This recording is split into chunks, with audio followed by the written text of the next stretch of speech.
ባህታ ልበይ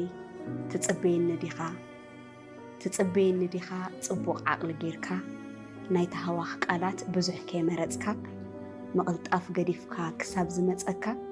ትጽበየኒ ዲኻ ንዓቕሊ መሪጽካ ስደት እንዳነበርኩ ርሒቐ ኻባኻ ኣይትድከም ኣይትኾነካንያ ሰባት ተበሉኻ ንዘይቅኑዕ ቃሎም ከምዛ ዘይሰማዕኻ ዓብዪ ልቢ ዕቢኻ ትጽበየኒ ዲኻ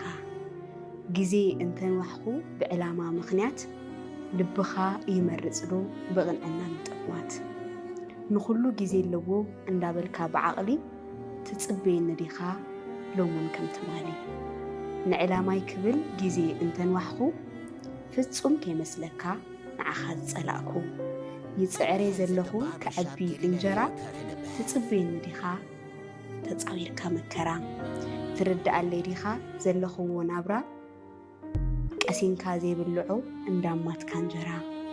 ኣብ ስደት ምንባር ከይመስለካ ዝመቀረ